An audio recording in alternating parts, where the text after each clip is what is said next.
I am an experienced guide dog handler. So I am on my second dog currently. My first one worked for 6 years, and I am going into oh, this is technically my third year with my current guide. Um, and before I was here at Leader Dog, I had shelter experience. So I volunteered at the Kent County Animal Shelter, taking care of the dogs in the adoption pool and then some. I got to see all sorts of stuff, right? You get to see different things in an animal shelter. Um, and that kind of lit my passion for dogs.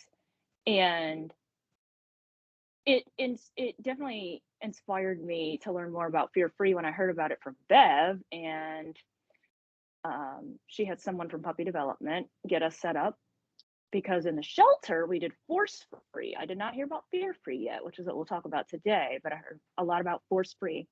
That was very important for how we interacted with the dogs in the shelter. And so I brought that here with me and tried to incorporate that a lot here when I work with the dogs at Leader Dog. So that is a bit about me. All right. Hello, I'm Rachel Weber, and I primarily do a lot with the baby puppies and the litters on campus, but then also some of the older ones, depending on what's going on.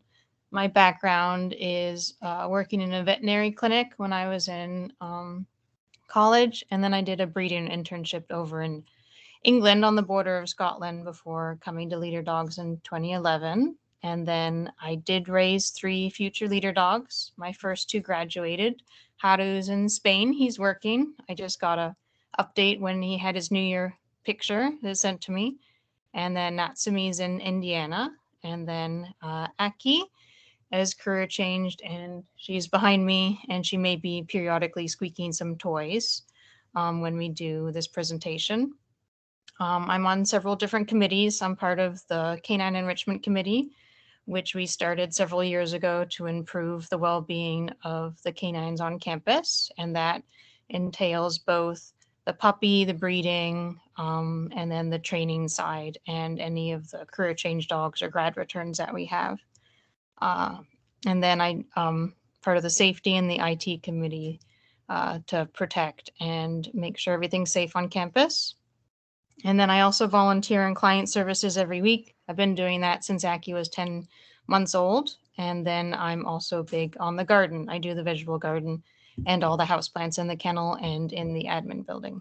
So I do quite a number of things beyond puppies, but I always like puppies at the end of the day. And one of my favorite things to do is doing all the different photo shoots that we do with puppies for promotional stuff.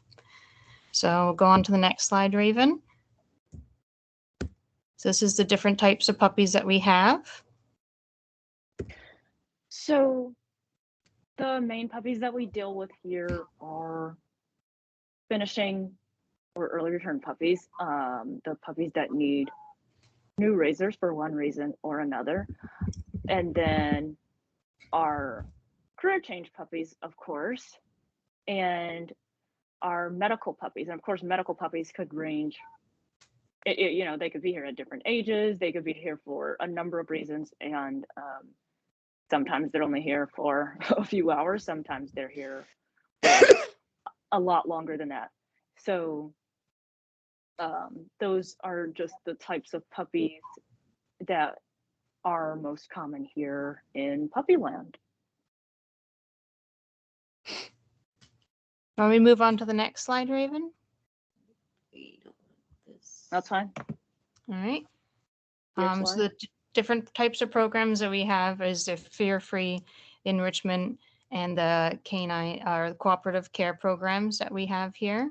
And then in the next couple slides, we're going to detail what each of them are going to be about. So the next slide, Raven, is what do the different programs mean? Fear-free, so recognizing and addressing fear, anxiety, stress, and frustration in our animals.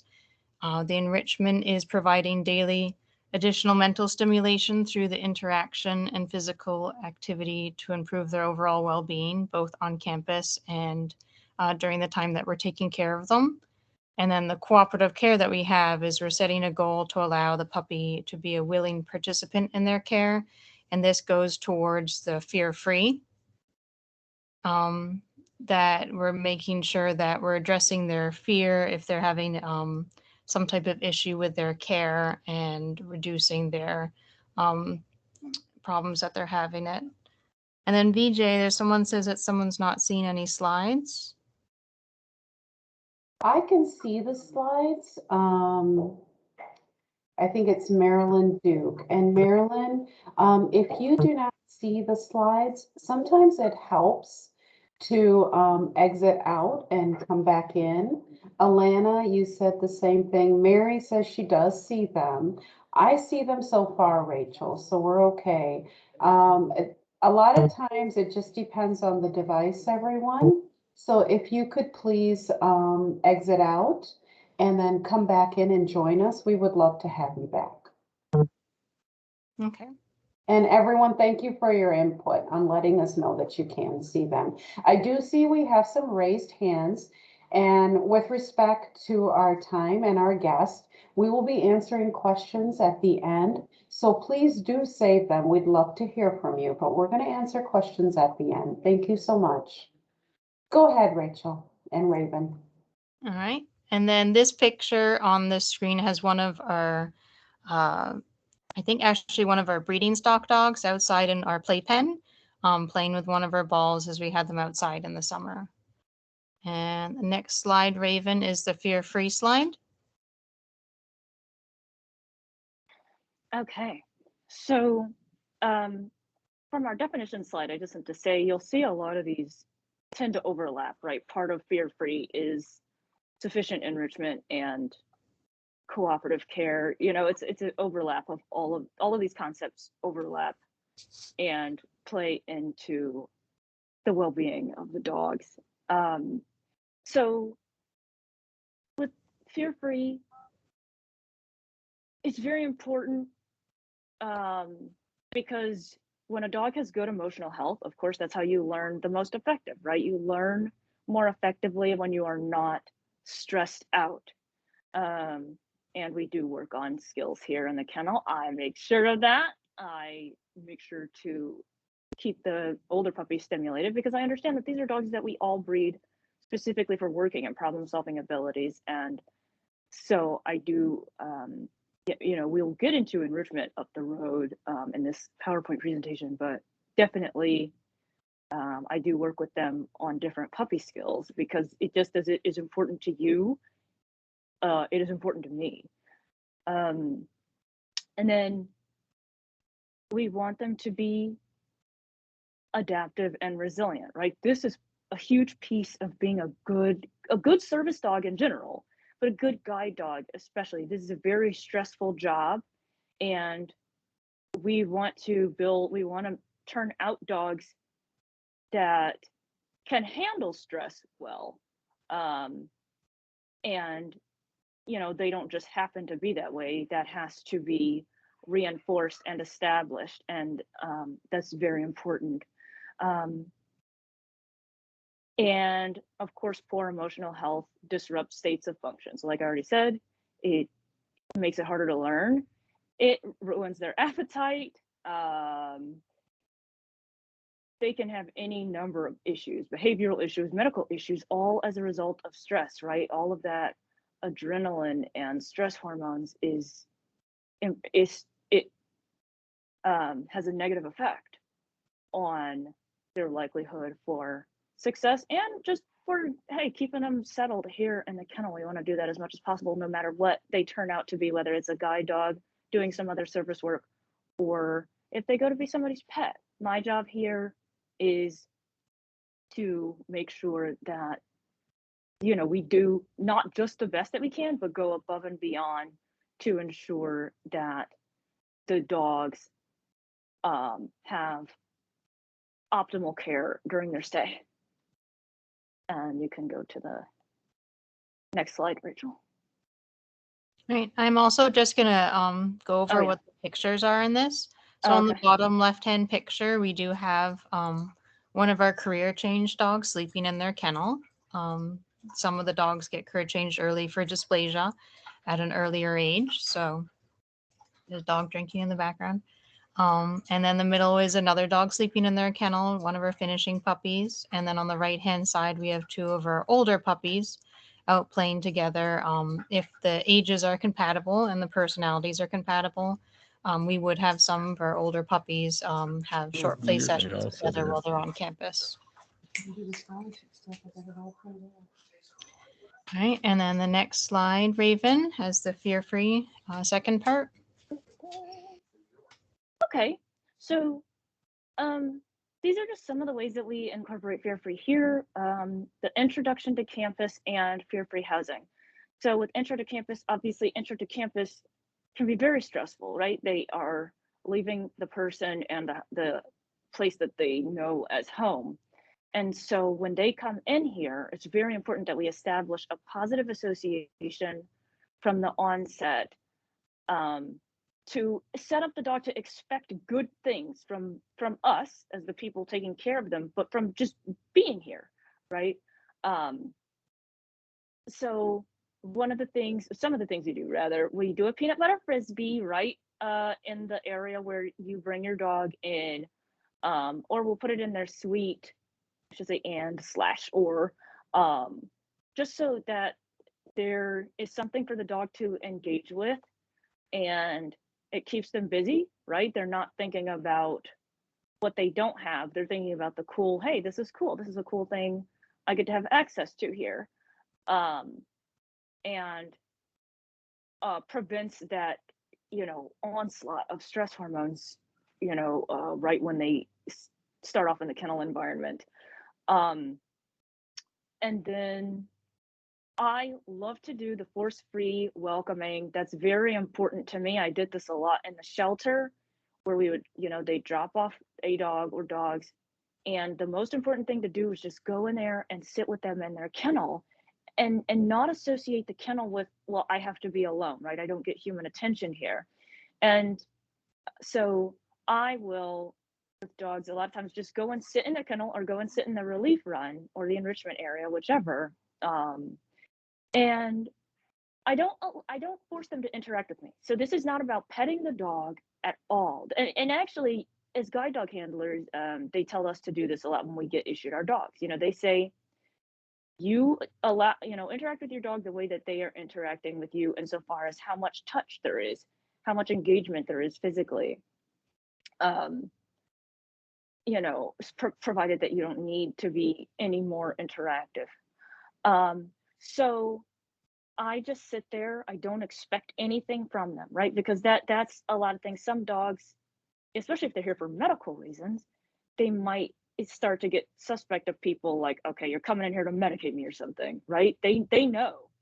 And so my goal is, I'm just going to sit here and expect nothing from you and just enjoy being in this space with somebody different, and explore your surroundings or explore me, whatever the case is.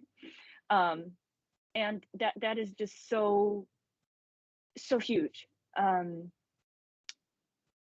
I'm looking at my slide. Okay. One of the things we do during high activity times, like, when we're cleaning, and this is especially key during the start of the day, the end of the day when we're shutting down, is we will give dogs who are stressed out by all the sound, right? There's lots of sound during cleaning time, hosing, mop buckets being dumped, doors shutting, all of this. And so we give them a peanut butter frisbee or a peanut butter nylabone to take their mind off of that, give them something else to engage with again. And every dog doesn't care about it. Some dogs, they settle right down, especially when they've been here. They know, like, okay, everybody is cleaning, it's time to shut it down. Other dogs, they don't understand what's happening. So or it's just more distressing because of the extra sound. So that helps. And that's also key for other dogs enrichment, right? Because they hear everybody else getting attention and they're not getting attention. It's very upsetting. So, and then for fear-free housing, we will house dogs who tend to display signs of stress. And we didn't really talk about this in a slide, but a lot of the signs of stress, you know, lots of vocalizing, scratching at their bed, flipping water dishes, anything like that, right? They're not settled. And so we want them to be in a place where they can settle. And so sometimes that's just a matter of putting them in a low traffic area where there's not as much hustle and bustle, coming and going, things of that nature. We have several different places for that here, just depending on where we have dogs and puppies. But um, we just want them to have the opportunity to settle. And also we want the dogs who are in the other higher traffic areas to have the opportunity to settle too. And I find that it tends to be one or two dogs, and you know, in our areas, that can unsettle the rest of the dogs, right? If you have one dog that's vocalizing nonstop, that's going to set other dogs off. And then if you take that dog out of the mix, you'll find that other dogs have an easier time of settling in that environment. That's just been my experience. That's not always the case, and I do find that that tends to be the case. And then also, we do space the dogs apart. Um, it is important, you know, you don't want dogs to feel crowded. And I think there are pictures of kennels, and so you can see the tops of the kennel dividers are see-through. And some dogs don't care about that; they don't mind that. And there are other dogs who that is that makes them feel, what's the word I'm looking for? I don't want to say intimidated, but like they don't really have that option to retreat as the kennel should be for them. It should be an option to retreat and get away. And you know, especially if you have a neighbor that's more unsettled, it's nicer to space them apart. And sometimes it will cut that right off, right? Everybody can settle and they're spaced apart. And sometimes it won't, but it creates distance between the, you know, the neighbor who has that more stressed out behavior happening. So that's all I have to say for this one. If you want to go over the pictures, Rachel. This one just has the picture of the peanut butter frisbee I had on the previous slide, the pictures of the kennels for the dogs in them. And then one of the other things we started to do during COVID is you have the tie down, which you have to put your dog on. So we do less of the handoff hand to hand, just depending on what's going on. But on that tie down, we can also hang this frisbee on it. And so whenever the dog goes on a tie down, they have the option for peanut butter there too. And I think several people probably have seen that in our little litter intake area. If they're dropping or picking off puppies, if they have any medical issues or things like that, we'll do that in that situation. All right, so the next slide is the cooperative care. So why would we do cooperative care? We want to build a lot of positive associations because we do quite a lot of different things to the dogs and puppies on site, some of which they would need, like if they're going home, we normally give the dogs a bath before they go home. So it makes it a much more pleasant experience if they have something to distract them during that. Normally when we're doing their baths, they get their ears cleaned and their nails done. And the bath itself is a metal object, so it can be quite noisy for them. So some of them are a little bit more intimidated by it. If they don't want to go into the bathing station, we also have a tie down on the ground they can go in. So if they don't want to go up the stairs, they also have the option of just being bathed on the ground. So we have options for both of the dogs when we're bathing them. So they get to choose on what they're doing. So if a dog really doesn't want to go in the bathing station, they don't have to. And then the less restraint they have, the easier it is for the dogs in different situations. So instead of restraining a dog and trying to do its nails just with one person, always having an additional person helping you and having the peanut butter or different treats, it makes it easier and less stressful on the dogs. One of the other things we do is you can practice this outside the situation that they're in. So in one of the pictures here in the middle, I have a puppy with a licky mat on the floor. So we were practicing with this puppy on settling. This was actually during one of another meetings we were at. and it was an older finishing puppy. So we brought him out, and he was working on settling out in the area, and we used a licky mat to help him with that. And then during some of the exams that the puppies have when they're on campus, if they're a medical puppy, they might need to be having more frequent trips to the veterinary clinic. So using peanut butter to move them to the veterinary clinic and using it while they're in there, while they're getting examined by the veterinarians, and helping them through that process makes it more beneficial in the long term, especially if they're having some issues that might need more follow-up care while they're on campus. And then the next slide that we have, during the exams, we are using licky mats a lot of the time. We have plenty of licky mats that we use. We'll freeze them so they last longer. We use them for anything from the puppy exams. So anytime a litter comes on campus, when we're doing their exams, they're getting canned food while they're being vaccinated, and it has helped tremendously. They don't even notice anything's happening. They just want to continue eating the food. So it makes it a much more beneficial start to all their veterinary care, starting as a baby puppy. Using the chin rest when they're looking at their ears and their teeth. Some of their puppies have dental issues, which need the extractions or follow-up care and everything like that. So we need to be looking at their teeth quite often, and the ear infections, making sure it's positive for that. We have a whole range of peanut butter spoons that we can use to move them throughout the building. And then we also rely on some medical assistance. So our veterinary team will approve different treatments that can help both before and during exams for the puppies. Some of them are trazodone, which is a prescription drug that helps calm the dogs down and kind of makes things more normal to them. Makes things feel more normal to them. So if they're having high vocalization, or if they're a bit more stressed in the kennels, they can be put on that during their stay, and it helps just kind of even things out for them. And it can act right away, so it's a quick acting medication, and some of them may be on it for the duration of their stay before they go back home again. A different type is composure chews.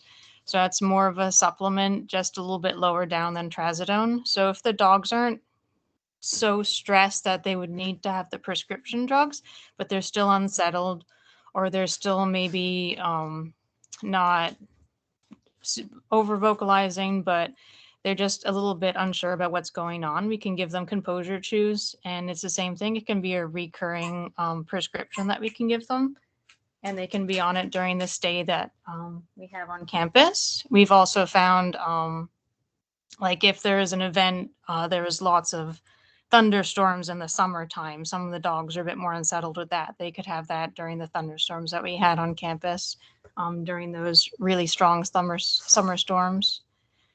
We have calming care, which is a supplement that takes 6 weeks to take effect.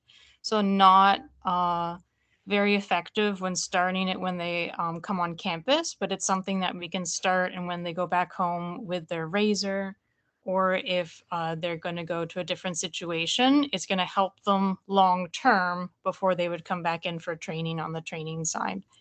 So we've done that a couple times with the shepherds or some of the other dogs that just need a little bit long-term support. And then we also have DAPA collars, which are the dog appeasing pheromone collars. And we also have a diffuser that runs on campus. And that just helps through pheromones ease some of the anxieties that the dogs have on campus. So there's quite a lot we can do to assist the dogs with what's happening to them physically on campus. And it helps a lot to reduce their stress in the different situations that they have, and to make it easier dose for the dog and the person who's doing all the different exams. All right. The next slide, Raven, are the types of enrichment. So independent enrichment. So, yeah, we're going to talk about the different types. I will cover independent and passive enrichment, and then Rachel will talk about interactive on the next slide. So you'll see on here, it says independent enrichment is for when dogs are in their suite or village. And I don't think we clarified these terms off the top, just because they're everyday terms for us, but their suite is a very fancy term for their kennel, and the village is just a term for the room of kennels, in case anybody was wondering. So, independent enrichment, this can be supervised or unsupervised, but we tend to keep it supervised. Um, Keep a close ear, close eye on it for sure, because nothing is indestructible, right? Those indestructible toys do not exist. Um, so there are lots of the different options that we have here. We have nylabones, we have slow feeding bowls, we do have some food puzzles here, and we have peanut butter toys. We have peanut butter Kongs, peanut butter, frozen peanut butter nylabones. We tend to freeze our peanut butter toys because, like Rachel said, you can give a lab of peanut butter anything, and they're through it in less than a minute, right? It's more enriching to freeze it, and our Kongs are fun because we put more stuff in them than peanut butter. There's peanut butter, there's water, ice, frozen dog food, all this stuff. So they really have to work at it. Um, and that's just something for them to do.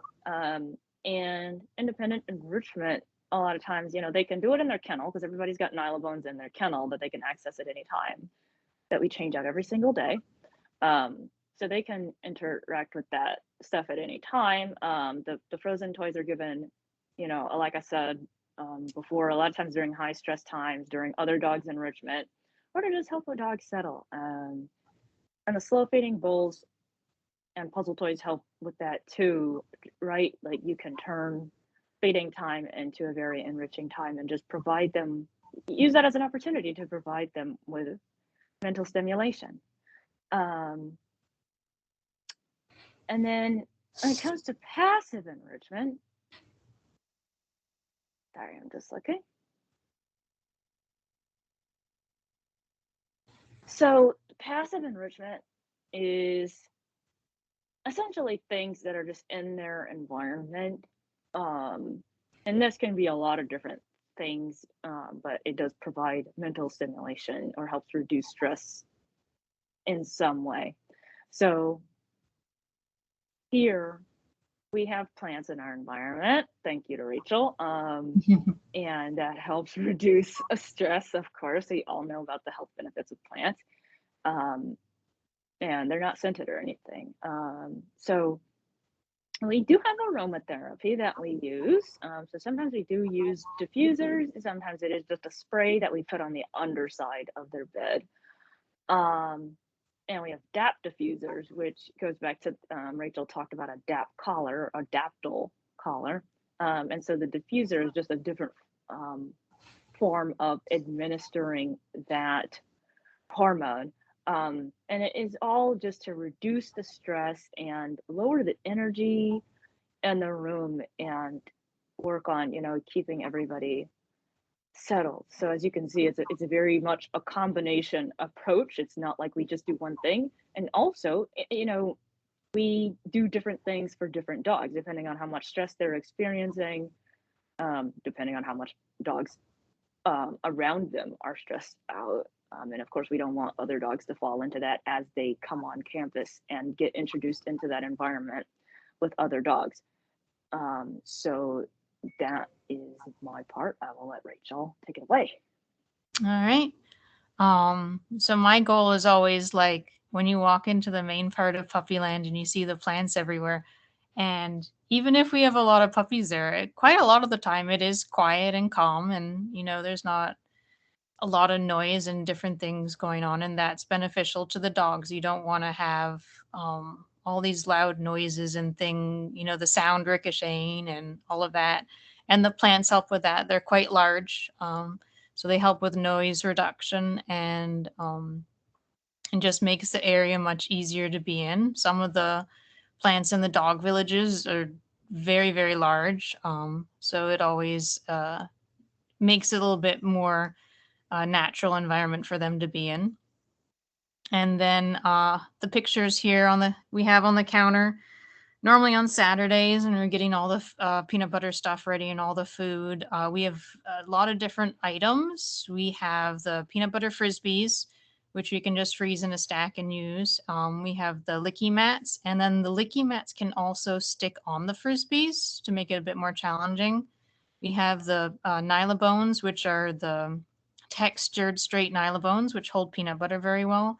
They get frozen. And then we have the West Paw toys, which can get filled with soaked dog food.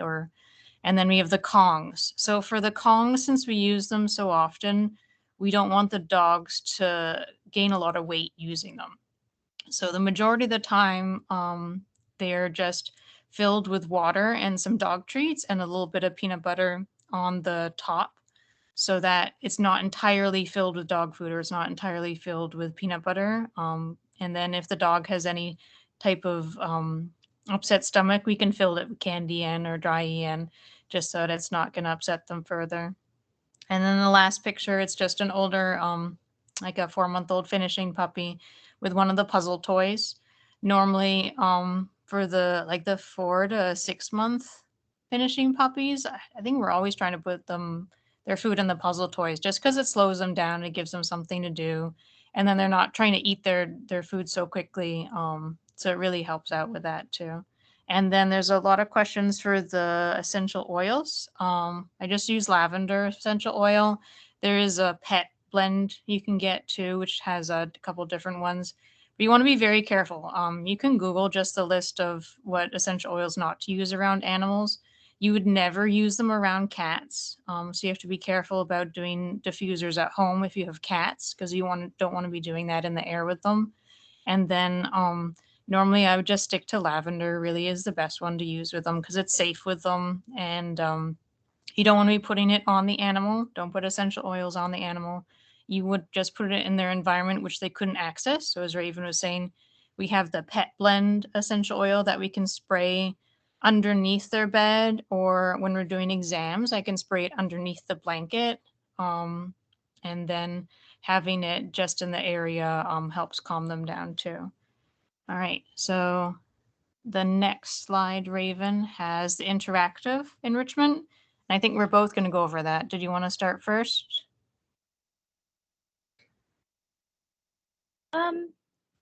Yeah, I'll talk about novel toys and training. How about that? Okay.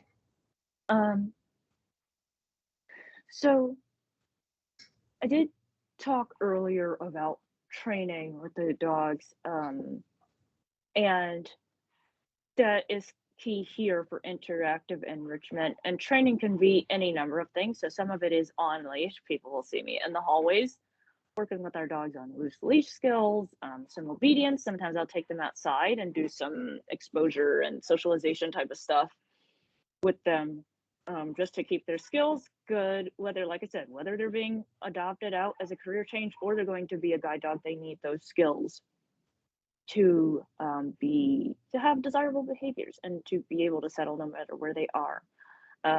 And it's especially enriching here because anybody who's brought their puppy on campus and in these buildings knows it smells like a million dogs in the hallways. So it's a little bit more of a challenge in this environment to be perfectly behaved and not sniff as we're walking down the hallway, etc. So that's a lot of what I do. I love the dog training piece and learning what makes dogs tick and communicating with them. And again, teaching them essentially how to behave on leash, how to self-soothe, be more adaptable. So that would be on my end, redirecting undesirable behaviors, teaching them to sit instead of jump or do something more desirable when they want to choose to do things that we don't want, and reinforcing their impulse, and building their impulse to make more desirable choices, more preferable choices, safe choices. And then novel toys. So like I said earlier, every dog gets Nylabones in their kennel, but of course, we like to give them choice. Access to different toys is important. I do tend to keep mental notes about what different dogs prefer because I spend time with all of them. And so I do keep mental notes about whether the dogs are more interested in West Paw toys or chew toys or, whatever it is. Um, and also give them options, even when it comes to puzzle toys and just something different to do, right? You want to change it up. You need some routine here, especially here in the kennel environment. Um, but variety is also important, right? A variety of good things. Because you want them to expect good things, but expect that there are going to be a lot of different options about what they can engage with. Um, and that might be for independent enrichment or for interactive enrichment. Um, and I'll talk about leash walking outside too, Rachel. So we do take dogs outside, of course. They need the opportunity to be a dog. And so, I mean, we have pretty large enrichment areas here that they can run around in, but there's nothing like being outside, right? Um, and you can tell, right, when they get outside, they know it. They get those zoomies and they run around like they won the lottery. and and it's fun for us, right? It's stress relieving for both people and dogs, and that's important working in the kennel environment. So yes, we take them outside, let them do some sniffing, relieve outside, and play outside. Usually, we do take toys outside with us, so they're not just eating grass, as our lovely retriever breeds love to do. Um, and like you said, changing it up, variety. This is an opportunity they can play indoors, but playing outside gives them variety. And hey, it's good enrichment too because it exposes them to all sorts of sounds. We are located near a car dealership, so we've got all sorts of sounds that come over from that direction. There is Rochester Road traffic, and sometimes I'll walk a dog out along the property line, but we can be alongside that traffic fenced into the property. Um, and there's also things for them to engage with. Sometimes when the trainers have different things set up outside that they're working the dogs through. And it helps work on, what am I trying to say? Dog distraction, or just working past other dogs, right? Because the trainers are all over campus with dogs. Other people might be out with their dogs. So it's a good opportunity to reinforce desirable behaviors when they are on leash and see another dog, or even if they're in a playpen and see another dog, and they're in a fence and they can't get to them. Some dogs are very frustrated by that.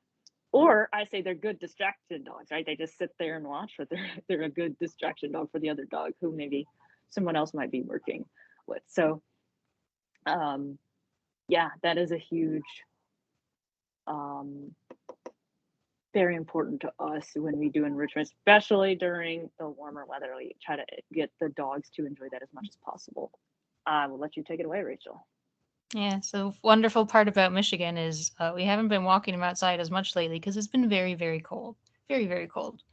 But yeah, when the weather's warmer, it's nice to get outside with them and do different things. Some of the pictures I have here, the bottom left is a dog having some massage and tea touch. It's one of her medical puppies. So some of the medical puppies will be here, average is about 3 weeks, just depending on what's having done to them. And they might be on more limitations on if they can go outside or if they can do different things. So we try and do massage and tea touch. We have all the inside areas, all the enrichment areas in each of our different villages for the dogs.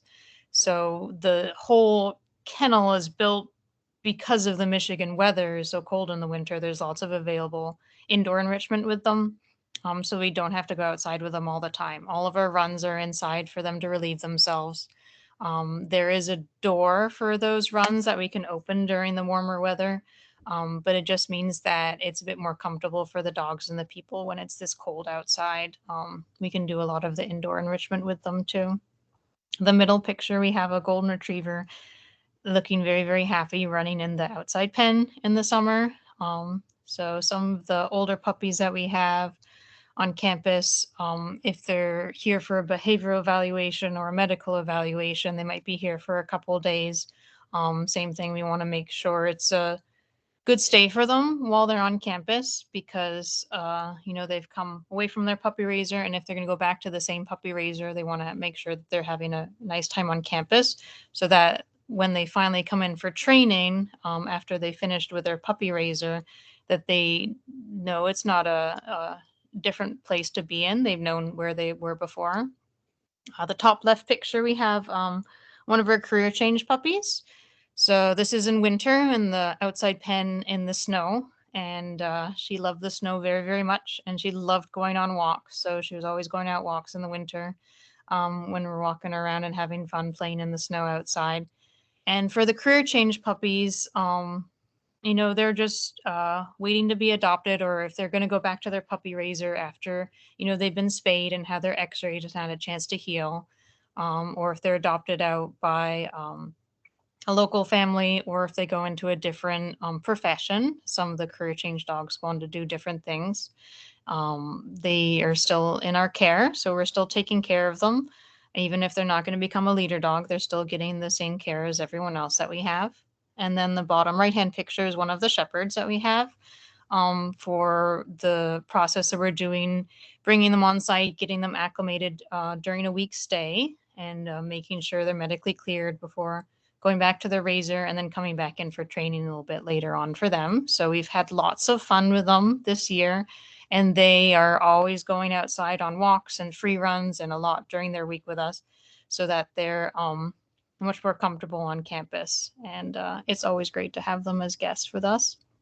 We have all of our volunteers that spend time with the puppies and the dogs on campus and the breeding stock dogs. So we have I don't know the numbers now, at least 70 volunteers, different types of volunteers that we have on campus with the dogs. So they come in 4 times a day and they get to spend time with the volunteers and do the massage and the novel toys. They get to play with the toys, and they just get to spend that quality one-on-one time with someone, which really helps with de-stressing them and letting them have time to just relax and be a dog and not focus on any type of training, just, you know, grooming and just having time spent with someone. And then we did have the approved playtime with similar age puppies. So if there's ever a point in time when there's 2 puppies on campus who are compatible, we'll do playtime with them, just with our team members, either me or Raven. And we did it a lot with the prison puppies that were here during COVID. They had a lot of big play groups together, and they really enjoyed that because they knew each other. And just making sure that when they're here on campus, no matter how long they're staying on campus, they're still treating them the same, no matter what's going on with them. And that's all I had, Raven. Did you have anything to add towards the end? I don't. All right, then. Thank you. And their final slide is a picture of a working guide dog in front of the Christmas decorations. And thank you for raising a leader dog puppy. Thank you so much for raising leader dog puppies. Mhm. Thank you, guys. Oh my goodness. So remember, I said advocacy, everyone. And if you saw that in the slides, I'm pretty sure you saw it many times. We do have a few questions that came through. I think you answered most of them, Rachel. Thank you. So we've got about maybe 5 minutes. And Mary Haddis had a question saying, how do you encourage them to self-soothe?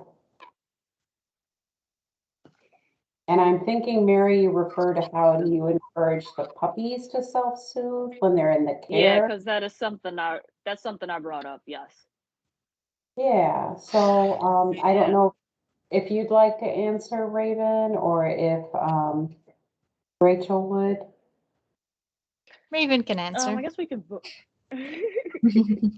Yeah, self-soothing is one of those it's one of those learned things, right? It's tough because these are very curious dogs, and they're, like we said, they're bred for working and problem solving. And so self-soothing, another way to phrase that is encouraging them to make good choices. And so that's whether they're on the leash with a person or by themselves in a kennel. And so self-soothing can be things like chewing on a nylabone, licking the little peanut butter frisbee like we showed you, things of that nature, right? I mean, part of it is being sufficiently mentally stimulated, because if you have a dog that's not, they're not going to self-soothe very well because they have all this energy that's not being given a sufficient or an adequate outlet. So an adequate outlet will allow for a dog to settle by itself and just sleep and listen, right? To its environment, I guess, like listen and just enjoy different sounds, different aspects of its environment. So that might be scent, that might be just listening. Whether you can do audiobooks, we have music here a lot. I guess we didn't put that in here, but that's part of the passive enrichment here. We do have music in the kennel. So that encourages self-soothing, but they have to be given those options and shown what to do with them, which is part of that groundwork that y'all lay as puppy raisers. All right, well, thanks, Raven. I had now- something else for that too, VJ. Yeah, go ahead, Rachel. So for some of the puppies that are on campus and they're on their own, if they're gonna be more vocal, or if they seem like they aren't able to self-soothe, then occasionally I'll have Aki, my career change dog. She'll go in there with them, especially for like the baby puppy, like the 2-month to 4-month-old puppies. She'll stay with them in their area and have some play sessions, and they get to play with a different dog, and that just that energy outlet of getting to play with a different dog can help them tire their body and brain out a little bit, and then be a bit more relaxed too. So sometimes just having emotional support from a different animal being there helps them too. Yeah, and I can attest to Aki being emotional support for many a puppy. So she's wonderful. Aki is Rachel's career change dog. If you remember, she mentioned her in the beginning, and she's amazing. We do have a question from Barbara. Barbara says, how long do they have to wait between us bringing them back and leaving them tied up and you picking them up? So for the tie downs we have in Puppyland, we have 2 of them, and they're both inside the building. So we have one in our breeding stock vestibule, which is if you're facing the building from the back, it's on the right hand up to a short set of stairs. And that tie down, normally, if we're doing the true no contact, which if we're suspecting has some symptoms of COVID, they would enter the building. We're standing on the other side of that door, so you can see us from that tie down. They put that dog on the tie down, they'd step out of that door, and then we'd step into the room and pick that dog up.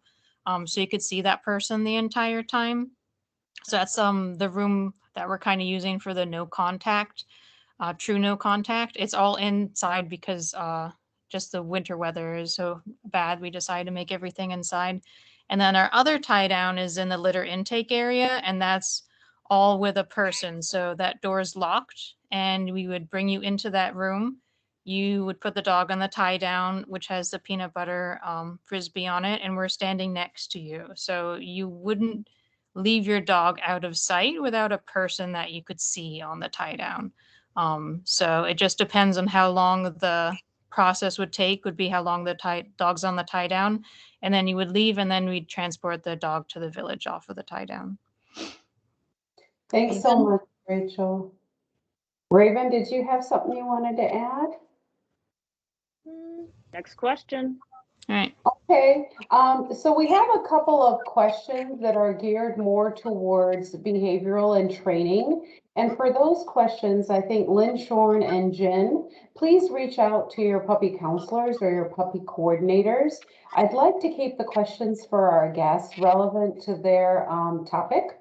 If anyone else has a question for Rachel or Raven in regards to enrichment, cooperative care in Puppyland, please raise your hand or type it in the chat. We have room for one more question, I believe. We'll give you a couple seconds, guys, if you have a question. Oh. Yeah, is that someone asking about a question there? Raising their hand? Yeah, I think it's Amy, right? Amy Peck, would you like Yeah. to unmute and ask your question, please? So as person, my leader dog is 9 months old. To prepare him for the kennels when he comes back eventually for training, because right now he does good for a couple hours, but he starts to get restless. I'm trying to do frozen kongs, things like that with him, because I'm going back to work. He's going to have to be in his kennel a little more often too. What are some tips that are things that I can help so that he gets used to being in there besides just at night? I think that's also a puppy development coordinator question, but I will say I don't believe that there's a way to really prepare your dog for being here on site.